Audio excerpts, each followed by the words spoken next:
김정호 씨 되시죠? 성판행 혐의로 체포하겠습니다. 김정호 씨 징역 3년에 처합니다.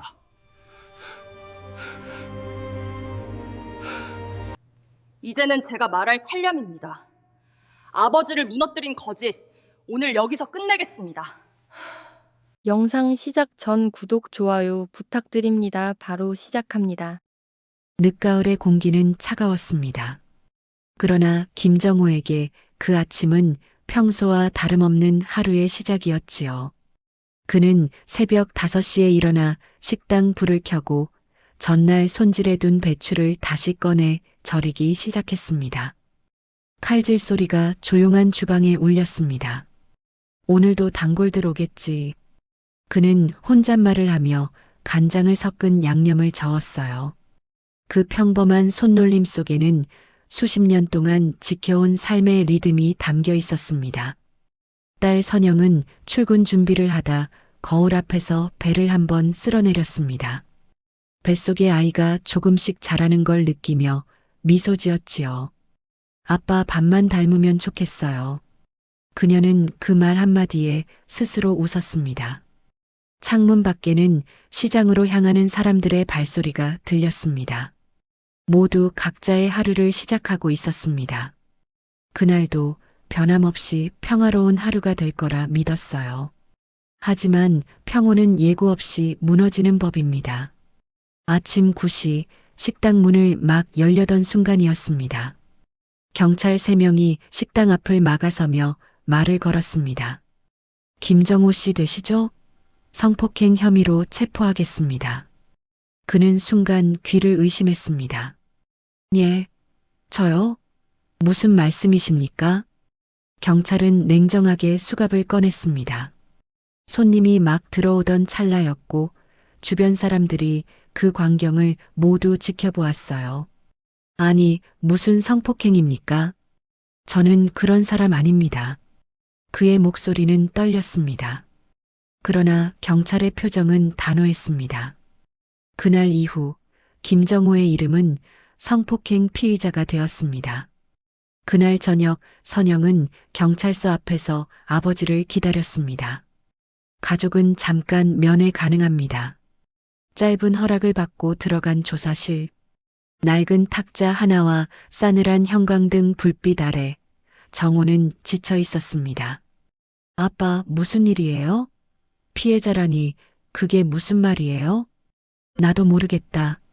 그 여자가 누군지도 몰라. 얼굴도 처음 봤어. 그의 말은 단호했습니다. 하지만 선영의 눈에는 불안이 맴돌았어요. 경찰은 피해자 진술이 구체적이라고 말했습니다. 시간, 장소, 심지어 옷차림까지 세세하게 기억한다고 했지요. 며칠 뒤 뉴스에 보도되었습니다. 60대 식당 주인, 여성 손님 성폭행 혐의로 체포. 식당 간판이 그대로 화면에 잡혔습니다.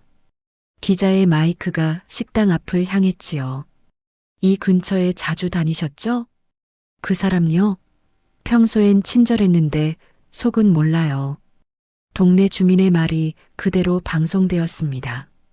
그 한마디는 돌이킬 수 없는 낙인이 되었어요. 식당에는 손님이 끊겼습니다. 단골이던 아주머니조차 지나가며 눈을 피했습니다. 선영은 회사를 나와도 고개를 들 수 없었습니다. 그쪽 아버지 뉴스 나왔던데 사실이에요? 직장 동료의 물음에 선영은 아무 말도 하지 못했습니다. 집에 돌아오면 어머니는 창문을 닫고 울었습니다. 사람들이 다 알아버렸어. 우리가 뭐가 잘못했다고 이런 꼴을 당하니.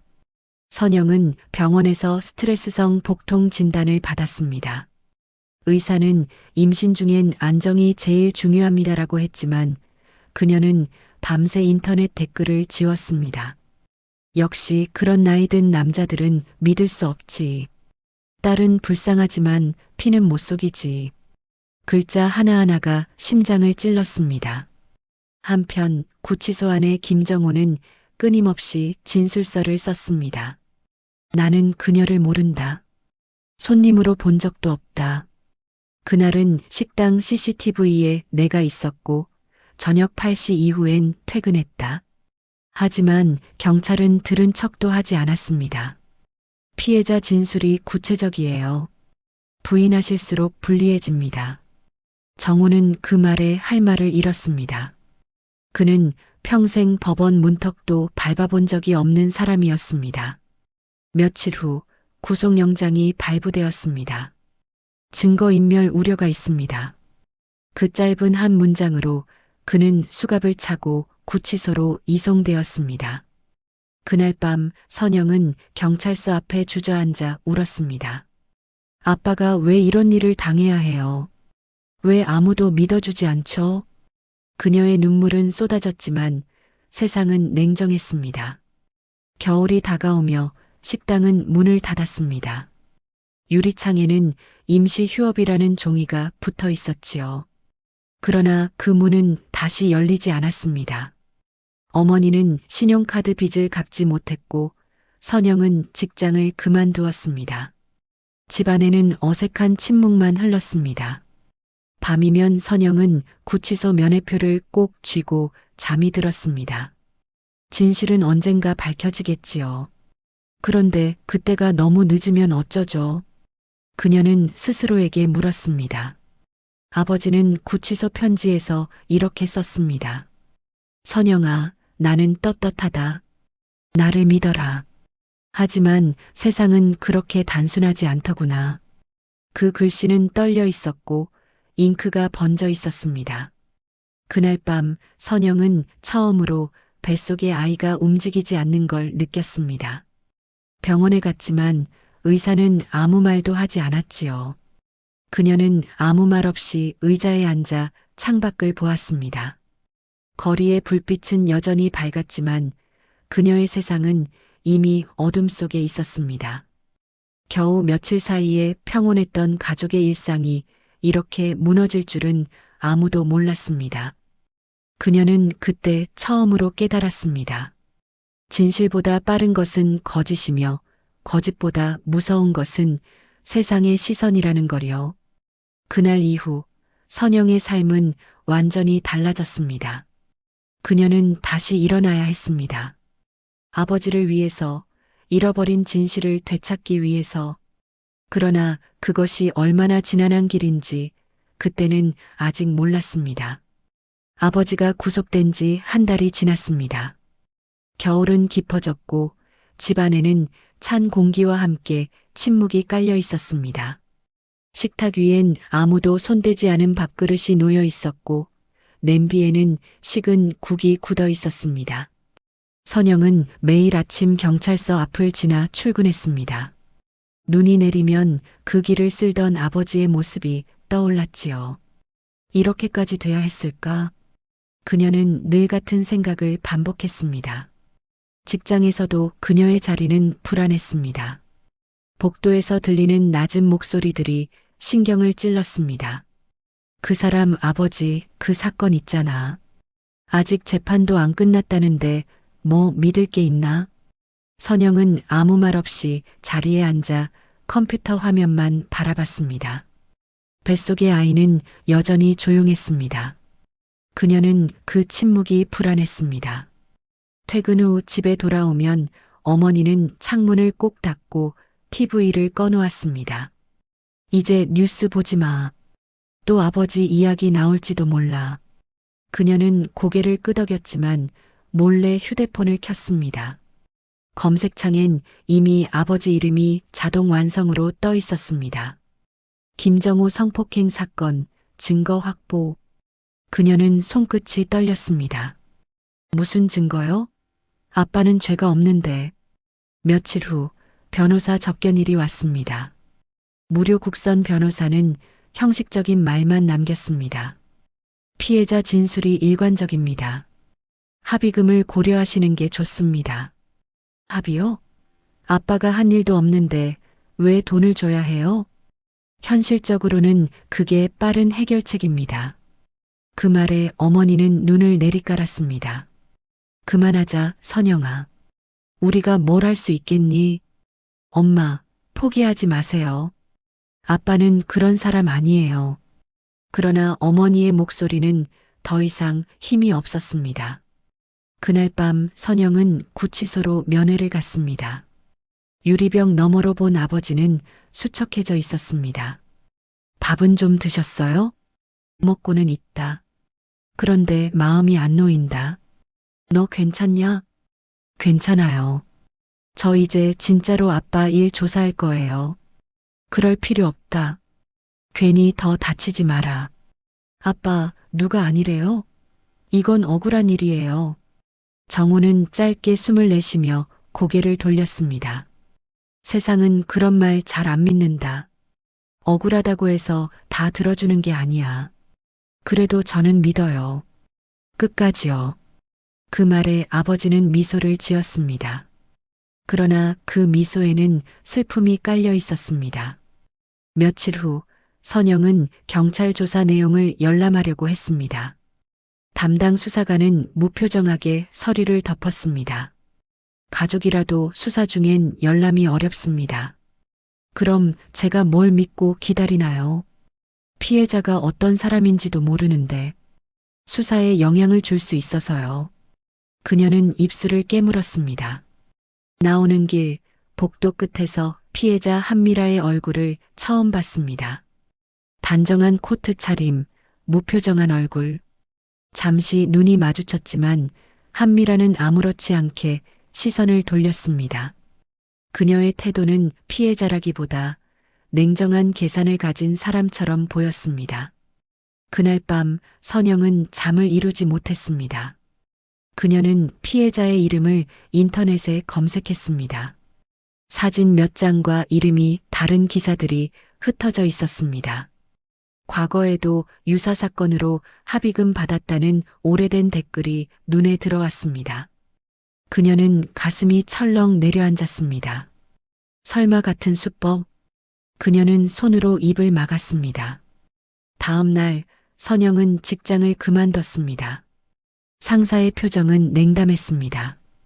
가정 문제로 힘들면 그만두는 게 좋을 것 같네요. 네, 알겠습니다. 그녀는 고개를 숙인 채 사직서를 내려놓았습니다. 퇴근길에 버스 창밖을 바라보며 혼잣말했습니다. 내가 대신 밝혀야겠지요. 누가 나서겠어요. 며칠 뒤 그녀는 한미라가 고소한 또 다른 사건의 이름을 알아냈습니다. 예전 사건에서 합의금이 오갔다는 기록이 남아 있었습니다. 그녀는 용기를 내어 그 사건의 피해 남성을 수소문했습니다. 몇 통의 전화 끝에 한 남자가 전화를 받았습니다. 그 여자요? 저도 당했죠. 말도 안 되는 거짓말이었어요. 혹시 그분이 합의하셨나요? 예. 그냥 돈 주고 끝냈어요. 안 그러면 내 인생이 끝날 것 같았으니까요. 그 말은 선영의 가슴을 찔렀습니다. 그녀, 지금도 같은 짓을 하고 있어요. 제 아버지도 그렇게 당하셨어요. 전화기 너머로 긴 정적이 흘렀습니다. 그런데 아무도 관심이 없어요. 그냥 조용히 넘어가요. 그날 밤 선영은 경찰서 앞에서 한참을 서 있었습니다. 눈발이 흩날렸습니다. 그녀는 입술을 깨물며 중얼거렸습니다. 아버지, 이건 절대 우연이 아니에요.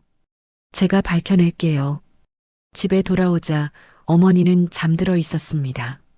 식탁 위에는 낡은 성경책과 아버지 사진이 놓여 있었지요. 사진 속의 아버지는 여전히 웃고 있었습니다. 아빠, 제가 꼭 진실을 찾을게요. 그녀는 사진을 가슴에 안았습니다. 다음 날 아침 구치소에서 편지가 도착했습니다. 선영아, 괜찮다. 세상은 결국 바뀌지 않더라. 하지만 넌 나처럼 살지 마라. 억울해도 참고 불공평해도 견뎌라. 그게 가장 현명한 길이다. 그녀는 그 편지를 천천히 접었습니다. 아니요, 아빠. 저는 그렇게 살지 않을 거예요. 선영의 눈빛은 더 이상 흔들리지 않았습니다. 그녀의 손에는 노트 한 권이 들려 있었습니다. 한미라 허위 고소 이력 관련 피해자 일자별 기록. 그녀는 조용히 펜을 들었습니다. 이제 그녀의 싸움이 시작되었습니다. 세상이 믿지 않아도, 경찰이 막아도, 언론이 외면해도 그녀는 물러서지 않을 겁니다. 겨울 하늘은 잿빛이었지만 그 속에서 작고 단단한 결심이 자라나고 있었습니다. 그녀는 알았습니다. 진실은 아무도 대신 밝혀주지 않는다는 것을요. 그리고 그 싸움은 아직 시작도 되지 않았다는 것을요. 아버지가 구속된 지 넉 달째였습니다. 구치소 면회실에서 마주한 아버지는 수척했고 눈빛에는 믿기 어려운 허무함이 서려 있었습니다. 그는 여전히 억울하다고 했습니다. 한 번도 본 적 없는 여자에게 그런 누명을 썼다고, 자신은 평생 그렇게 살지 않았다고 말했습니다. 딸은 말없이 고개를 숙였지만 그 말이 진심임을 알고 있었습니다. 그동안의 기억이 모두 증거였기 때문입니다. 딸은 회사를 그만두고 아버지의 무죄를 밝히기 위해 뛰었습니다. 변호사 사무실을 전전하며 사건 기록을 살폈습니다. 피해자의 진술은 일관된 듯 보였으나 시간대와 장소에 모순이 있었습니다. 아버지는 그날 회사 창고에서 CCTV에 찍혀 있었고 직원들의 증언도 있었습니다. 하지만 경찰은 피해자의 진술을 더 신뢰했습니다. 딸은 분노보다도 공포를 느꼈습니다. 진실이 묻히는 세상, 억울함이 무력해지는 현실이었습니다. 그녀는 피해자의 신상을 추적하기 시작했습니다. 변호사는 위험하다고 말렸지만 멈출 수 없었습니다. 인터넷 커뮤니티와 법원 기록을 뒤지며 이름을 찾아갔습니다. 그 과정에서 놀라운 사실을 알게 되었습니다. 피해자는 과거에도 비슷한 사건을 여러 번 일으켰던 사람이었습니다. 다만 대부분은 합의로 종결되어 기록이 남지 않았습니다. 딸은 그때부터 하나씩 전화를 걸기 시작했습니다. 혹시 예전에 어 씨에게 고소당하신 적 있나요? 그 이름 잊고 싶네요. 그 여자 때문에 집안이 망했어요. 허위였습니까? 그럼요. 나중에 알고 보니 돈을 노린 겁디다. 그녀는 통화를 거듭하며 이름을 모았습니다. 5명, 6명 모두 같은 패턴이었습니다. 허위 고소, 합의금 요구, 취하. 마치 기계적으로 반복된 수법이었습니다. 그러나 그들 모두는 법정에서 끝내 증거를 내지 못해 패소했거나 사건을 덮었습니다. 딸은 다시 변호사를 찾아갔습니다. 이걸로 아버지를 도와주세요. 다 증언할 사람들입니다. 변호사는 고개를 저었습니다. 직접 피해자라고 말할 수 있는 증거가 부족해요. 진술만으로는 재심을 뒤집기 어렵습니다. 그럼 어떻게 해야 하죠? 그 여자의 과거 기록을 법적으로 확인해야 합니다. 경찰의 도움 없이는 힘들어요. 그녀는 포기하지 않았습니다. 직접 피해자들을 모아 단체 진정서를 작성했습니다. 언론사에 제보를 시도했지만 아무도 관심을 보이지 않았습니다. 기자는 말했습니다. 성범죄 피해자 신상 관련은 다루기 어렵습니다. 그녀는 벽에 부딪혔습니다. 그러나 멈출 수 없었습니다. 아버지의 이름 그 한 글자를 지키기 위해 매일 새벽까지 자료를 모았습니다. 피해자가 다녔던 카페, 학교, 회사까지 찾아갔습니다. 사람들은 조심스레 입을 열었습니다. 그 여자 이상했어요. 늘 누군가를 미끼로 삼더라고요. 말이 너무 과장됐어요. 자기 중심으로 세상을 돌리려 했죠. 그녀는 작은 단서를 모아갔습니다. 그리고 마침내 결정적인 증거를 찾았습니다. 피해자가 과거 허위 신고로 벌금형을 받은 적이 있었습니다. 오래된 사건이라 대부분이 잊고 있었지만 기록은 남아 있었습니다. 그녀는 복사본을 받아들고 떨리는 손으로 아버지의 변호사에게 건넸습니다. 변호사는 눈빛이 달라졌습니다. 이건 다릅니다. 이건 재심을 청구할 수 있습니다. 며칠 뒤 검찰의 새로운 증거 자료와 함께 재심 청구가 제출되었습니다. 재판부는 심리를 열기로 결정했습니다. 그날 밤 딸은 잠을 이루지 못했습니다. 오랜 어둠 속에 희미한 빛이 들어왔습니다. 아버지, 조금만 더 버텨주세요. 딸아, 고맙다. 넌 내 자식이니 믿었어. 눈물은 말없이 흘렀습니다. 차가운 철문 너머에서 손끝이 맞닿았습니다. 시간은 느리게 흘렀지만 진실은 조금씩 모양을 드러내고 있었습니다.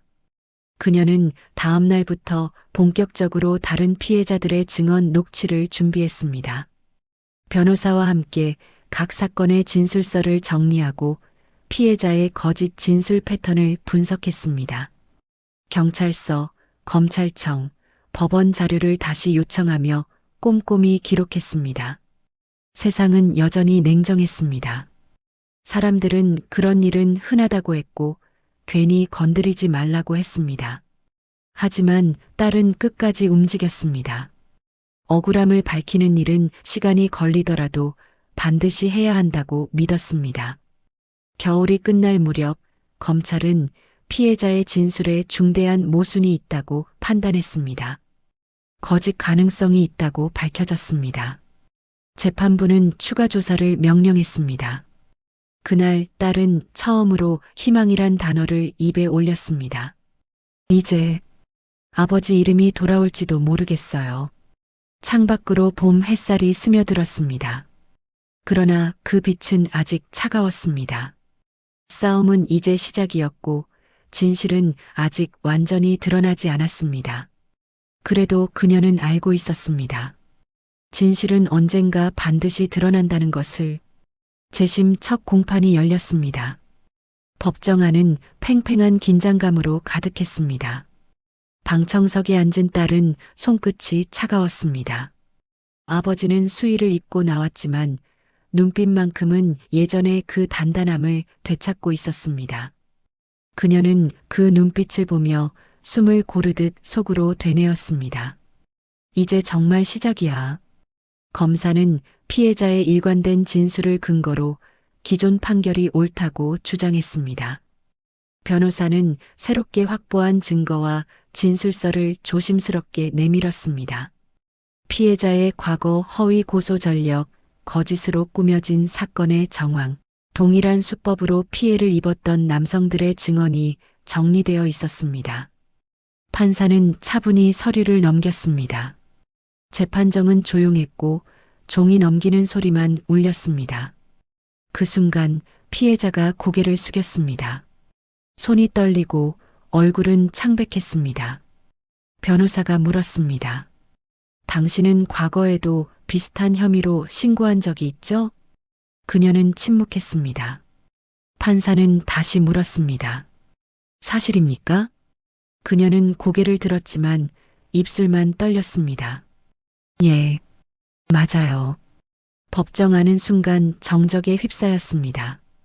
딸은 그 말을 듣는 순간 숨이 멎는 듯 했습니다. 그토록 원하던 진실의 문이 열리고 있었습니다. 검사는 당황한 듯 말을 이었습니다. 그러나 이번 사건은 별개입니다. 피해자의 정신적 불안정이. 판사는 손을 들어 말을 끊었습니다. 정신적 불안정을 이유로 타인에게 누명을 씌우는 건 정당화될 수 없습니다. 재판은 길어졌습니다. 피해자 측 변호인은 심신미약을 주장했습니다. 그녀는 치료를 받고 있었고 당시 판단 능력이 온전하지 않았습니다. 딸은 그 말을 듣고 참을 수 없는 분노를 느꼈습니다. 심신미약이요? 아버지를 감옥에 넣은 게 불안정 때문이라면 우리는 왜 이렇게 무너져야 했죠? 그녀의 마음속 외침은 법정에 닿지 않았지만 눈빛이 모든 걸 말하고 있었습니다. 아버지는 딸을 바라보며 작게 고개를 저었습니다. 괜찮다. 이젠 다 지나간다. 그 말에 눈물이 차올랐습니다. 그날 이후 언론이 움직이기 시작했습니다. 허위 고소 의혹, 재심 열려라는 기사가 퍼졌습니다. 기자들은 피해자의 과거 행적을 추적했고 추가 피해자들이 인터뷰에 나섰습니다. 하나둘 세상이 알아가기 시작했습니다.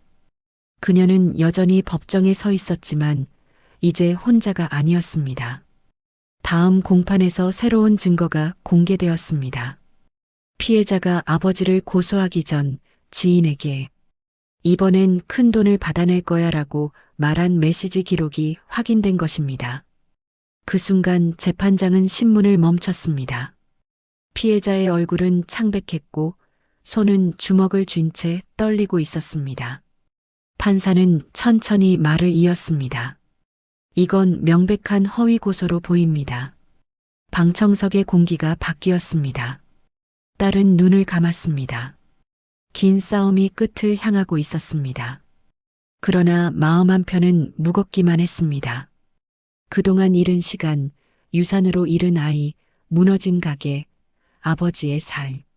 진실이 밝혀진다 해도 되돌릴 수 없는 것들이었습니다. 재판은 최종 변론 단계로 넘어갔습니다. 변호사가 마지막으로 말했습니다. 피고인은 자신의 인생을 걸고 무죄를 호소했습니다. 그의 진실은 이제 증거로 확인되었습니다. 정의는 늦을 수 있지만 사라져선 안 됩니다. 판결 선고일 법정은 다시 긴장에 잠겼습니다. 딸은 손을 꼭 쥐었습니다. 판사가 판결문을 읽기 시작했습니다. 피고인 김성호 무죄. 순간 숨이 멎는 듯 했습니다. 아버지는 고개를 숙였고 딸의 눈에서는 눈물이 쏟아졌습니다. 기자들의 셔터 소리가 쏟아졌습니다. 아버지는 아무 말도 하지 않았습니다.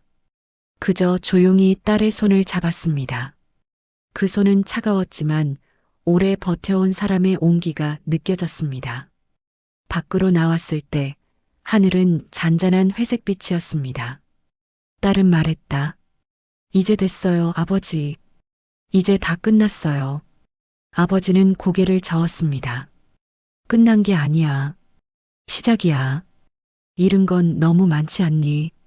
그 말에 그녀는 눈을 감았습니다. 며칠 후 피해자는 심신미약을 이유로 집행유예를 선고받았습니다. 그 소식을 들은 딸은 말이 나오지 않았습니다. 아버지는 짧게 한숨을 내쉬었습니다. 이게 세상이란다. 그래도 우리는 진실을 지켰지. 그 말이 너무 슬펐습니다. 집으로 돌아온 아버지는 낡은 가게 간판을 바라봤습니다. 먼지가 쌓인 창문 너머로 희미한 햇살이 비쳤습니다. 그는 조용히 중얼거렸습니다. 이제 다시 살아야지. 딸은 그 말을 들으며 조용히 고개를 끄덕였습니다. 모든 게 변했지만 아직 끝난 게 아니었습니다. 진실을 되찾았지만 상처는 여전히 남아 있었습니다. 그녀는 다짐했습니다. 아버지의 이름을 되찾은 것처럼 내 삶도 다시 시작하겠습니다.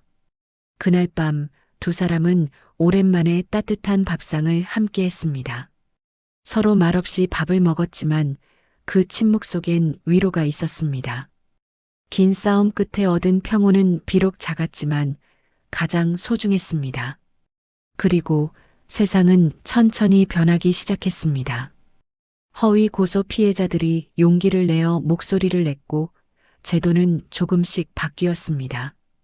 딸은 그 과정을 묵묵히 지켜보며 속으로 되뇌었습니다. 진실은 늦어도 도착한다. 긴 어둠 끝에 찾아온 새벽처럼 그들의 삶에도 다시 빛이 스며들고 있었습니다. 아버지가 무죄 판결을 받은 지 석 달이 지났습니다. 겨울이 지나고 봄이 다시 찾아왔지만 집안의 공기는 여전히 무거웠습니다. 가게는 문을 닫은 채 먼지만 쌓여 있었고 사람들의 시선은 여전히 차가웠습니다. 누명은 벗었지만 상처는 쉽게 지워지지 않았습니다. 아버지는 매일 새벽 공원 벤치에 앉아 있었습니다. 그는 말수가 줄었고 세상과 조금 떨어져 있었습니다. 딸은 조용히 도시락을 싸들고 나섰습니다. 공원 벤치에 앉은 아버지 앞에 도시락을 놓았습니다. 요즘은 좀 어떠세요? 괜찮다. 이제는 많이 정리되었지. 그래도 여전히 힘드시죠? 그렇지. 하지만 이제는 받아들여야지. 지나간 건 지나간 거야. 딸은 고개를 끄덕였습니다. 그 말에는 단념이 아니라 체념을 넘어선 평온이 담겨 있었습니다. 오랜 고통 끝에 얻은 진실은 분명했지만 그 대가로 잃은 것이 너무 많았습니다. 유산으로 잃은 아이, 무너진 명예, 사람들의 불신, 그 모든 것이 여전히 마음에 남아 있었습니다. 아버지는 집으로 돌아와 낡은 수첩을 꺼냈습니다. 그 안에는 가게 거래 내역과 직원들의 이름이 적혀 있었습니다. 그는 조용히 중얼거렸습니다. 이제 다시 시작해야지. 딸은 그 옆에서 미소를 지었습니다. 저도 같이 할게요. 예전처럼요. 둘은 다시 가게 문을 열기로 했습니다. 낡은 간판을 새로 바꾸고 먼지를 털었습니다. 이웃들이 하나둘 찾아와 축하를 건넸습니다. 돌아오셨네요. 고생 많으셨어요. 그 말 한마디에 아버지의 눈이 붉어졌습니다. 고맙습니다. 이제 정말 새로 시작하겠습니다. 가게가 다시 활기를 띠기 시작했습니다. 손님은 예전만큼 많지 않았지만 그들의 진심은 전보다 더 깊었습니다. 아버지는 손님 한 사람 한 사람에게 정성스레 인사했습니다. 딸은 계산대에 앉아 밝은 얼굴로 손님을 맞았습니다. 그들의 일상은 조금씩 회복되어 갔습니다. 하지만 밤이 되면 여전히 깊은 생각이 찾아왔습니다.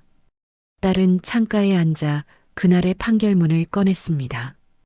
그 종이 한 장이 모든 고통의 증거이자 다시 일어설 이유였습니다. 그녀는 조용히 속삭였습니다. 이제 잊지 않겠습니다. 세상에 억울한 사람이 없도록 꼭 돕겠습니다. 그녀는 이후 법학 공부를 시작했습니다. 처음에는 주변에서 반대했습니다. 이제 좀 쉬어야지. 다시 그 일에 얽히면 마음만 더 힘들 거야. 그녀는 고개를 저었습니다. 아버지를 위해서라도 누군가를 위해서라도 해야겠어요. 도서관에서 늦은 밤까지 책을 읽으며 그녀는 자신과 싸웠습니다. 진실을 향한 싸움은 끝나지 않았습니다. 세상에는 여전히 억울한 이들이 있었고 거짓에 상처받는 사람들이 있었습니다. 그녀는 그런 사람들의 편이 되기로 결심했습니다. 아버지는 그런 딸을 보며 조용히 웃었습니다. 넌 참 강해졌구나. 아버지가 버텨주셨으니까요. 이제 내가 나보다 더 단단하구나. 그 말에 딸은 눈시울이 붉어졌습니다. 이제 우리 다시 살아야지요. 시간은 흘렀습니다. 딸은 법조인이 되었고 억울한 사람들의 사건을 맡기 시작했습니다. 신문에는 허위 고소 피해자 돕는 변호사 김다은이라는 이름이 실렸습니다. 사람들은 그녀를 존경했습니다. 하지만 그녀는 늘 조용히 말했습니다. 이건 제 이야기가 아니에요. 제 아버지의 이야기예요. 어느 날 그녀는 한 남자의 사건을 맡게 되었습니다. 그는 눈물을 흘리며 말했습니다. 저는 정말 그런 사람이 아닙니다. 그 말에 그녀는 미소를 지었습니다. 압니다. 저도 그런 일을 겪었어요. 그녀는 사건을 철저히 파고들었습니다. 거짓은 언제나 허점을 남기기 마련이었습니다. 증거를 찾아내고 진실을 드러내는 과정에서 그녀는 아버지의 얼굴을 떠올렸습니다. 그때처럼 억울함에 짓눌린 이들을 돕는 것이 그녀의 사명이 되었습니다. 몇 년 후 아버지는 조용히 은퇴했습니다. 그는 가게 앞 의자에 앉아 햇살을 맞으며 말했습니다. 세상 참 복잡하지. 그래도 사람은 결국 사람을 구하더라. 딸은 커피를 내려 아버지 앞에 놓았습니다. 맞아요. 아버지가 그랬잖아요. 진실은 언젠가 도착한다고요. 두 사람은 말없이 미소를 나눴습니다. 지나간 세월의 상처가 완전히 아물진 않았지만 그 자리에 새 희망이 자라고 있었습니다. 그녀는 하늘을 올려다보며 조용히 속삭였습니다. 아버지의 이름, 이제는 세상도 기억해 줍니다. 봄 햇살이 따뜻하게 내리쬐었습니다. 오랜 싸움 끝에 남은 것은 분노가 아니었습니다. 끝끝내 진실을 지켜낸 사람들의 평온한 마음이었습니다. 그녀는 이제 알고 있었습니다. 진실은 때로 늦게 오지만 결코 길을 잃지 않는다는 것을요. 그 믿음이 있었기에 오늘도 세상은 조금 더 나아지고 있었습니다. 가게 앞 벚나무가 다시 꽃을 피웠습니다. 봄은 어김없이 찾아왔고 그 꽃잎 아래에서 아버지는 묵묵히 의자에 앉아 있었습니다. 이제는 얼굴에 잔주름이 깊게 패였지만 눈빛은 여전히 단단했습니다. 세월이 흘렀지만 그날의 고통은 아직 몸 어딘가에 남아 있었습니다. 딸은 여전히 변호사로 일하고 있었습니다. 억울한 사람들의 사건을 맡으며 하루하루를 보냈습니다.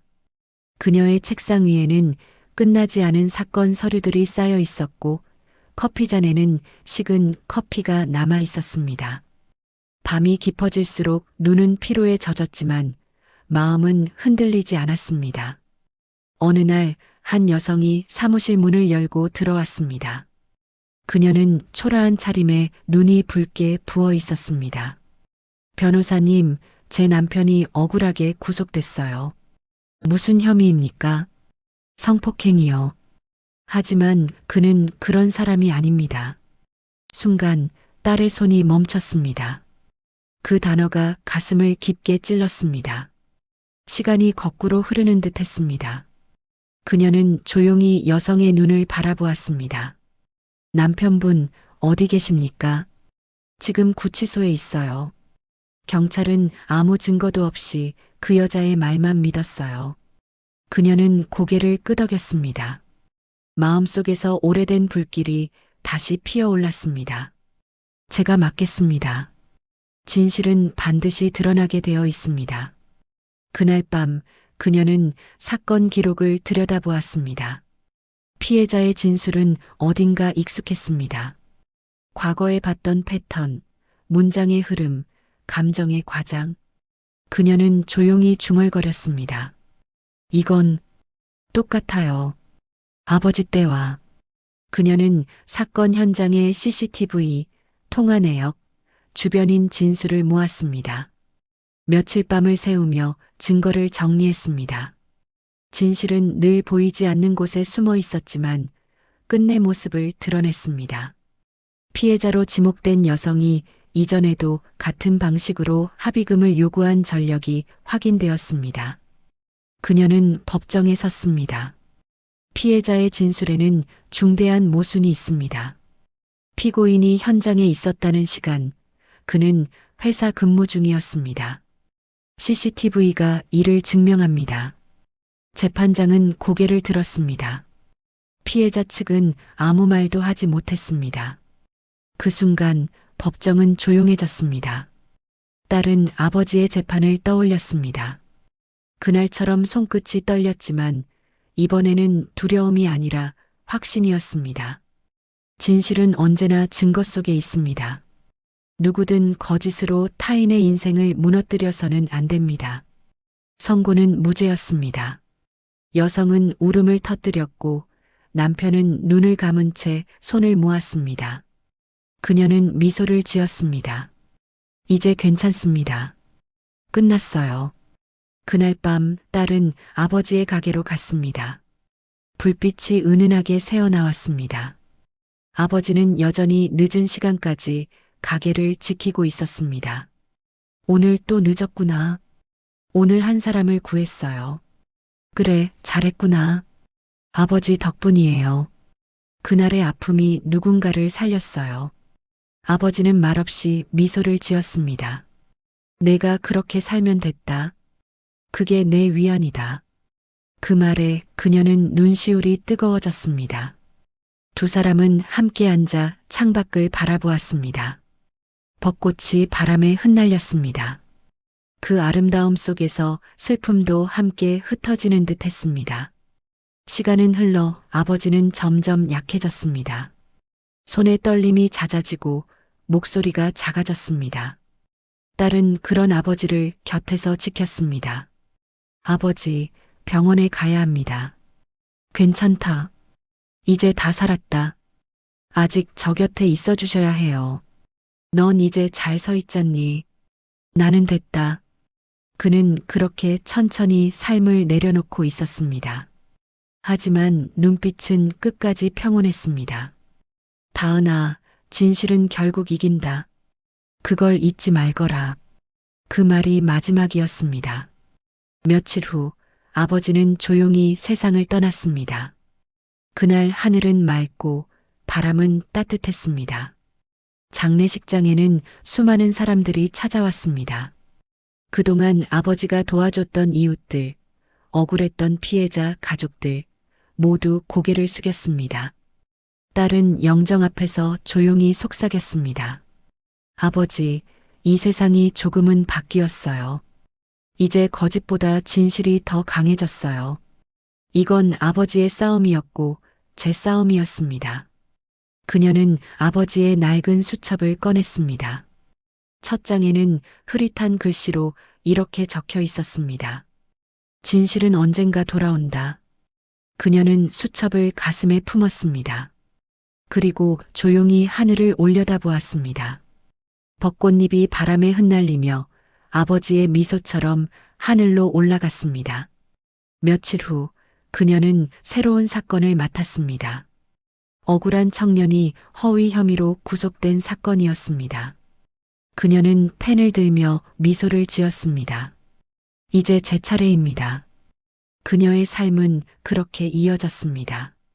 아버지의 이름을 지키기 위해 시작된 싸움은 이제 많은 사람들의 희망이 되었습니다.